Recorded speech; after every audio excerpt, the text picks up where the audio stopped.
Well, hello and welcome to Michigan and Other Mayhem. Wait, What? you forgot our podcast, Fake Music. Oh man. Do Okay. it. Okay. You know what? Maybe should I do like fake podcast air guitar? Yes. All right. I thought you were No. I thought you could be the drums. Oh! Bum, bum, bum, bum. There you go. There we go. Fake All right. podcast music. I got it. All right.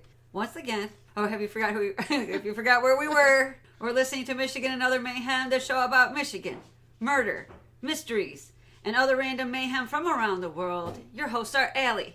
And Jen. And Jen, what do you have to talk about today? Bass School Massacre of 1927. Okay. I've got something that might go along with it. What is it? Eloise Hospital, which was a large general hospital, but also a mental asylum in Westland, Michigan. And I'm of the age, I don't know if they still do it because I'm middle-aged now, but when I was a teenager, my cousin Jay and a few other cousins used to go to the tunnels underneath the psychiatric hospital because they had several buildings and there's tunnels underground that lead from building to building. Way too creepy. Yeah, so I didn't go, but my cousin Jay went. And it was like the thing to do. That was like the man thing to do. Yeah. Back in the 90s. Yeah, I'm not so sure. Yeah, I never I'm went. a scaredy cat. Well, you go to haunted houses. Yeah, but they can't touch you. Yeah, but I'm too scared to even go to a haunted house. However, I love scary movies, especially from the 80s and 70s. I really like 70s scary movies too. I know. To me, that's not scary, but you go to a place where their intention is to frighten you. Yeah, but still, I know. I walk in there and I know they can't touch me. And you just got to walk really fast. If you get scared, you walk fast. I would need one of those like little tinkle pads when they great. that you use that women use if they have incontinence issues. Because one scare, I'm gonna piss myself. One of these days, it's gonna happen. I'm just gonna. Now I'm gonna have to take you. Piss myself from fear. This would be great. Yeah, but you go first. You tell me about the massacre. All right. Okay. Bass School Massacre.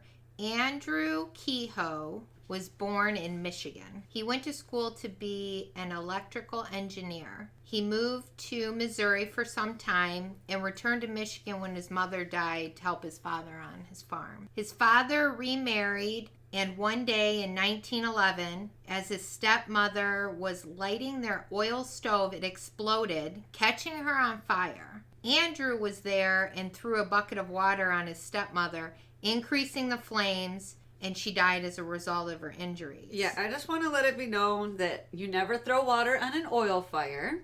Because what it does is oil and water don't mix, as we know, and it pushes the oil around and it makes it spread, and that's how stepmoms die. Yeah. So I like to think that someone who's smart enough to be an electrical engineer might know that. Were people suspicious? Yeah, the community believed Andrew had something to do with the explosion, which I thought too. He's smart enough to know. Either the explosion or he didn't put her out quite right. You know what I mean? Yeah. Like maybe one of those like, okay, I'm trying to put you out, but really just standing there. Yeah. All right. In 1912, Andrew marries a woman named Ellen. Poor Ellen. Well, sometimes, when you feel like, because you're about to tell me he's a crazy dude, when you hear about crazy dudes and their wives, don't you wonder, like, what happened to this poor woman that made her look at this dude and be like, oh yeah, I'm going to hitch my wagon to that for the rest of my life? I'm thinking she just didn't know. Okay. You know, you don't know until you're like in it, and then how do you get out? Well, especially 1920s we're at right now. 1912. Oh, yeah. So you're not getting out. You're not getting out. You know, you're stuck. You actually, at this point... you're screwed. Yeah, I was gonna say, your father probably married you off to the asshole. And then you met him. Yeah. That's how it went back in the day. Yeah. Okay. So after they got married, they relocated to Bath Township in 1918. Bath Township in Michigan? Yep, Bath Township is outside of Lansing. It was a farming community of about 300 residents at the time. Andrew was known as a frugal man, kind for the most part, but had a dark, angry side if he didn't get his way. It reminds me of those people, like, triggered. Like, you see on the internet, like, he gets triggered and he just goes crazy. Like, oh, he's a nice guy until he goes crazy. Yep. Or in a situation that happened where his neighbor's dog got into his yard. Okay. And barked, so he went outside and shot and killed the dog. What? Yeah. He also beat his horse to death because it wasn't listening to his instructions. So that's the guy. They're like, he's pretty nice. I mean, every now and then he'll kill an animal. Yeah, but he's without wanting it for food. He's kind for the most part. Okay. Except for a few things. You know, back in the day, we must have been a little nicer on our neighbors. Yeah, right. I think they would say that just because they would be afraid he would shoot them. Right? Yeah. So even though the community knew these facts about Andrew, he was allowed to be a trustee on the local school board. Okay. I was confused. Well, they said he's mostly nice, other than the temper fits where you kill other beings. Yeah. Yeah. And then you're going to put him in a school with a whole bunch of kids. Yeah. It was said he was difficult to deal with and always wanted his way. Fast forward in 1926, things started to go downhill for Andrew. He lost the election to be town clerk. He shouldn't have been surprised since he acted he like was so that. difficult. Yeah, to work with. His home was being foreclosed on, and his wife was ill with what they believed to be tuberculosis. Which everybody knows there was no cure for. Yeah. Yeah. So during this time, Andrew was neglecting his farm, dismantling items like his barbed wire fencing. Later, it was found he was purchasing large amounts of items for bomb making. He purchased a gun. Uh-oh. And then... This is not good when somebody's like on the edge of losing everything. They're like, yeah, I'm going to lose my house. My wife is sick and dying. I lost my job. I'm going to buy a gun. Yeah. And the local school contacted him because they needed some electrical work done. So they asked Andrew to complete this work the summer of 1926. Oof. So he was alone in the school throughout the summer. And during this time, he planted bombs throughout the school basement. Same year, May 27th, a whole bunch of just crazy stuff happens. Andrew kills his wife, blows up his farmhouse with his wife inside, drives to the school. During this time, the school blows up. As he's driving to the school, blows up? Yeah. Wow. Pulls up to the school in his truck. He calls over the school superintendent. Detonates his truck bomb, killing him, the superintendent, several people nearby, injuring bystanders. Well, wasn't there people who survived the original blast that get killed by the truck blast? Correct. Jesus. Yep. That's like the worst type of evil. Like they survive one blast to get killed by a different one. 45 deaths, 58 non-fatal injuries. 4 of the deaths were adults. The rest were children. How many deaths again? 45. Okay. So 41 children died. Dang. After the explosion and they're going through the school, they actually found 500 pounds of unexploded dynamite at the school. So only half his plan worked. Yeah. Thank God. That's a lot of children. Mm-hmm. Crazy guy. That's crazy. And isn't that one of the biggest school massacres in all of U.S. history or something like that? I thought I read that. I'm not sure. I'm going to look it up. And in the show notes, I will put the answer. Oh, there you go.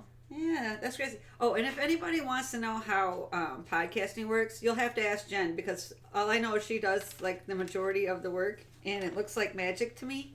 The few things that I do are, I'm a list maker. I always make lists of things I want to do, podcasts I'm doing so Jenn doesn't do them, and I send them to her. Giving me lists. I give you lists. I throw them out. Lists of things that we've done, lists of things that we're going to do. I feel bad that I don't read them. No, you're fine, because you keep trying to tell me how to do stuff on the computer, and all I hear is chirps and crackles. I don't actually hear what you're saying. I don't get what you're doing. I don't understand. When you're like, I was coding for the website, instantly I blacked out. I don't know what you said after that. So I get it. But the one thing I do is the show notes, and if we do say, we'll add a link. I really do try to add a link. Almost always. So what do you got for us? The Eloise Hospital. It was a lot of different hospitals, but everybody remembers it. Well, in this area, when I say everybody, I mean people who live around Westland.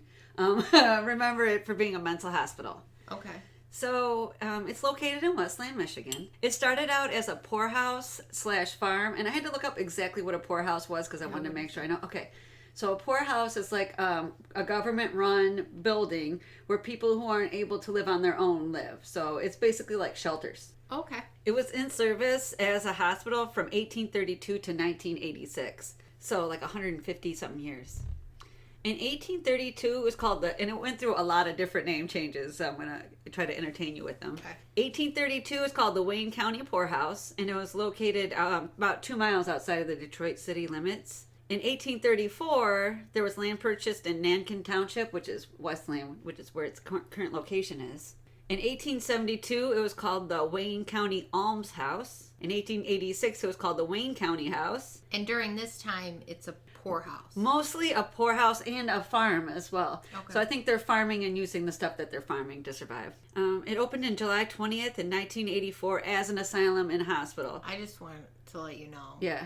If I lived back then and we had to farm for our food, we would die. You would die? Just to let you know. Farming is one of the few things I had to do. I would die when I realized that you can't go to the restaurants and you had to cook all your food, and I wouldn't be able to to live on cold cereal and sandwiches like I do. Like, if I could only eat the food that I cooked, I would die because I'm not cooking. But you could grow it. I could grow it. So I could cook it. Yeah, maybe. Yeah, you could cook it, and I could grow it. That way. Otherwise, I would die. I'm not cooking. I don't care. We'll just have to die. All right, so it turned into a hospital. So in 1894, and it stays a hospital until 1896, but it's only a mental hospital, straight up just a mental hospital for less than 100 years. So it was named after Eloise Davcock, who was a daughter of a Detroit postmaster. And at the time there were some laws, and maybe there's still about naming cities with short names. And so her dad suggested a name. They're like, why not? In 1983, it had 3 divisions. The Eloise Hospital, which was a mental hospital. The Eloise Infirmary, which was a poorhouse. And the Eloise Sanitarium, which was a TB, a tuberculosis hospital. And I'm not sure when it was added, but it also has its own graveyard/yards. It buried people in more than one graveyard. But I don't know for sure, but I think just one of them is just known just for them. But I think they also used annexed graveyards in other places to put people in. And under that, I wrote, never trust a hospital with its own graveyard, especially if it has more than one graveyard. Because that's uncomfortable. Like, you're so used to people dying, you have a place to put them. That's uncomfortable. I don't think I would go to a hospital that had a graveyard, period. Right? It's just discomforting. Yeah.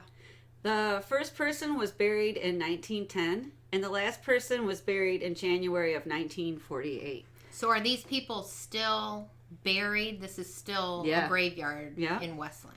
Yep, and all the tombstones are only number markers. There's no names. So if you're patient number 00794, that's the only thing that'd be on your marker is 00794. No names, no nothing. So do we know who those people are today? No, there's actually, I don't have this written down, but I did remember reading more than one occasion, and when I was looking this up, there are 2 women that were working on cleaning up the graveyards and got in trouble by the city. Why? I don't know, because assholes. But I'm all for cleaning up a graveyard. It's still a graveyard. But from my understanding from the pictures that I saw, it looks just like about the size of a brick, and it's got numbers on it, and that's your grave marker. So do you think that the people that were buried there because they didn't have family to take them? Or even if they had family, you were just automatically put in this graveyard with a number? I don't know. I'd like to think that if you had someone that could take you, they would. But since it was like a poorhouse, an insane asylum, I'm going to guess a lot of people didn't get claimed. Yeah, probably. So I did a little bit of math on that. They said there's about 7,100 burials that came out of Eloise. Okay? And that was just under 38 years, because in January of 1948 they stopped burying people. And so you can't even count 1948. So I still use 38 years in my math, but it should be more like 37. What did they do with them if they weren't burying them? I'll tell you in a minute. Okay. Mm-hmm. So if there were 7,100 burials, 38 years, that means there were about 186.8 deaths a year, 15.5 deaths in a month, which equals a death about every 2 days, give or take. So like every 2 days minimum, someone's dying. And that's if there's no peaks or valleys. That's if one day, 2 people don't die, and the next day, that's just if it was consistently, like every other day, about 1.5, so much people die. After the burial stopped, they started using the bodies for dissection and medical training. So people didn't stop dying, they stopped getting buried, which means there's more than 7,100 deaths on the grounds. Eloise peaked during the Great Depression. And the Depression was from 1929 to 1939. And sure enough, 1939 is the last year of Eloise's peak So it really started growing in 1929. It became almost like a self-sufficient city on its own, the whole complex area. They had their own fire department, their own police department, their own railroad, trolley stations, sewage plant, bakeries, barns, crops. I mean, it was its own place. They had a schoolyard for children whose parents died of cholera and had the poorhouse be their home. So it's like an orphanage. It had its own zip code. That's how big it was. It was the largest asylum in the country. It provided x-rays for the community of Michigan. It had the first kidney dialysis unit in the state of Michigan. They pioneered music therapy, but that wasn't until the 1950s. This isn't during the boom. And in its prime, Eloise had 78 buildings and 902 acres of land. That's big. Freaking huge. And that's why they had the underground tunnels to take patients in between the different buildings, because you have the 78 buildings and 902 acres of land. So that's not, the peak ends 1939, just as the Depression ends.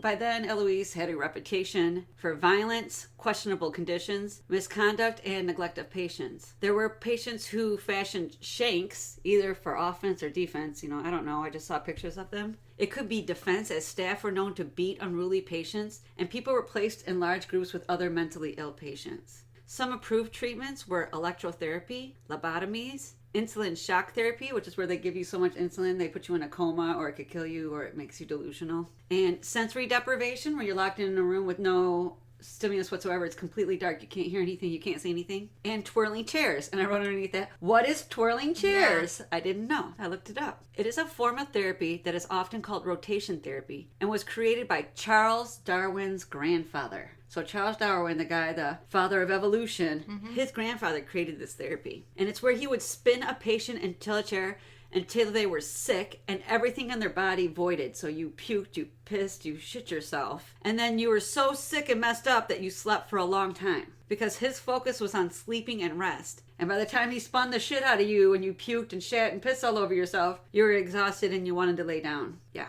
That's ridiculous. No, that's the approved therapy. Okay? They also had, I know, right? He talked about how they felt rested afterwards. I'm like, because your body's been wrung out. Terrible things have happened to you. They also use what they call television therapy, which is like a form of neglect. It's just where you put a patient in front of a TV and then leave them. I'd be okay with that. Right? Well, what if part of the therapy was you don't get a remote? And you're just stuck there with whatever is playing. That would be bad. One of the really bad things was Eloise was overcrowded, which meant some patients slept on the floor. Some had to bring their own mattresses. There's a block, and each block was about 125 women for this one area, and they had to share 5 toilets. So that's about 25 people per toilet. Wow. That seat's always going to be warm. Yeah. That's horrifying. There were really unsanitary conditions there. People were not separated by their illness. So a depressed housewife, a delusional, paranoid, schizophrenic, and a Down syndrome teenager would all be together. And, some of these, Down syndrome is not a mental illness. It's just how people were treated. So the nurses and doctors often used leather restraints. Inmates were chained to a wall. Some patients were given passes to leave the grounds, and some were picked up and fined by the police, and some people just straight disappeared, never to be seen again. They don't know if they escaped or if something happened to them. They're just never seen again. In 1945, it's named the Wayne County General Hospital and Infirmary. In 1958, the farm's operations ceased, so they stopped doing all the farming and all the crops and stuff. Evacuation of large psychiatric buildings began in 1973. By 1974, it had 2 divisions, the Wayne County General Hospital and the Wayne County Psychiatric Hospital. The psychiatric hospital closed in 1977. In 1979, it was officially called the Wayne County General Hospital. 1986, it was the General Hospital closed. That's it. It currently only runs with 4 of the 78 buildings standing. It was up for sale for $1.5 million, but was sold for $1, probably. $1. Because who would want to buy it? To be made into a housing complex. Yeah, and I wrote, don't live there if you've ever seen a scary movie. If you've ever seen even one scary movie in your entire life, do not live there. People were tortured. There was mental illness. There was probably beating and raping. And plus, your yard is a graveyard. Yes. And I wrote, why is this of interest? Okay, because it's considered haunted. Okay, it's a creepy, abandoned psychiatric hospital. And that's just terrifying on its own. So, right now, was it turned into apartments? Not yet. It just happened. Oh, this just happened. It just sold.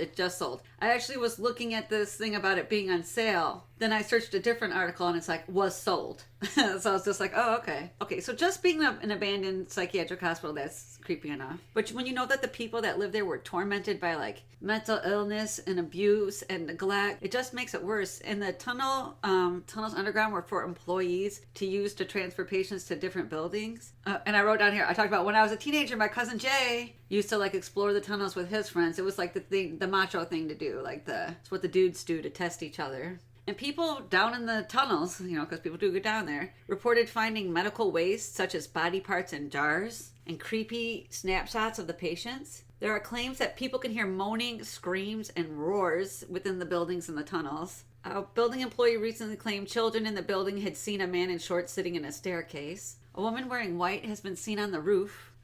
These buildings are off, and the tunnels are, when I was a kid, it was something that was a challenge. Now there's like ghost hunters and stuff down there. You can find YouTube videos of people recording what they believe is paranormal contact. I'll probably pick a couple of them and add them to the show notes, some of the cooler ones. So there was a horror movie filmed there in 2014, and I think it's just called Eloise. And all the articles I kept reading kept talking about how it was unreleased, that it was recorded there in 2014 and unreleased. Now the other day I was sitting at break with my coworkers, and I was talking to Jamie and Brian. They watch scary movies too. Jamie's really interested in Eloise, and we were talking about different things about Eloise. And she told me she saw the movie, so it must be released, no matter what I read on the internet. Mm-hmm. She saw the movie, and she was disappointed because she thought it was going to be about the hospital. But it wasn't about the hospital, it was just filmed there. So she didn't think the movie was that good because it didn't meet her expectation. So I can't tell you whether or not the movie is actually any good. I can just tell you it did not meet Jamie's expectation. We're going to have to look it up. Now we have to. But that is the scary story of Eloise. I hope they're going to, then just knock everything down and build a new building. But I still wouldn't live there. We should make a road trip so we can see this place. Oh, it's not even 15 minutes away. Okay. It's a road trip. Down Michigan Ave, we should be fine. Right? I used to drive by. I'm not so sure. It's scary. I used to drive by it every time I visited my friends Robert and Jenny back in the day. And every time I would drive by it, I would stare at it like, ooh, there's a scary Eloise hospital. Yes, you've been listening to Michigan and Other Mayhem with Allie. And Jen. Connect with us at michiganandothermayhem.com to join the conversation, access show notes, find site links, correct us when necessary, and subscribe to our podcast on iTunes or Google Play. Bye-bye now.